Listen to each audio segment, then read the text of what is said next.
Doubts అన్ని clear అయినట్టేనా? ఇంకా last doubt madam. ఇంకా ఏంట్రా? కొంతమంది రాగి జావలో పాలతో కలుపుకొని తాగుతారు, కొంతమంది మజ్జిగతో కలిపి తాగుతారు. ఏది మంచిది మేడం? ఎలా తీసుకున్నా పర్వాలేదు, పాలతో తాగినా పర్వాలేదు, మజ్జిగతో తాగినా పర్వాలేదు.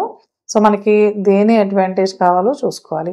సపోజ్ మన కనుక ఐరన్ డెఫిషియన్సీ ఉంది, అంటే హెమోగ్లోబిన్ తక్కువగా ఉందనుకో, సో రాగి మాల్ట్ని మజ్జిగతో కలుపుకొని దానిలో కొంచెం లెమన్ యాడ్ చేసుకుంటే, సో ఆ విధంగా ఐరన్ అబ్జార్ప్షన్ అనేది ఎక్కువగా ఉంటుందన్నమాట.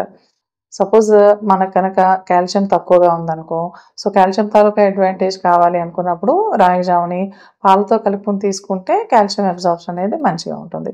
సో ఎలా తీసుకున్నా ప్రాబ్లం లేదు. మన అవసరాన్ని బట్టి ఏదర్ పాలతో కానీ లేదా మజ్జిగతో కానీ తీసుకోవాలి. కాకపోతే ఏంటంటే చూసుకోవాల్సింది ఏంటి, క్వాంటిటీ ఎంత తీసుకుంటున్నాం అనేది. రోజుకి ఒక 2 లేదా 3 టేబుల్ స్పూన్స్ మాత్రమే తీసుకోవాలి. సో అంతకుమించి ఎక్కువగా తీసుకోవడం అంత మంచిది కాదు. సో ఐ థింక్ రాగి జావకి రిలేటెడ్గా ఉన్న డౌట్స్ అన్నీ క్లియర్ అయ్యి ఉంటాయి అందరికి అనుకుంటున్నాను.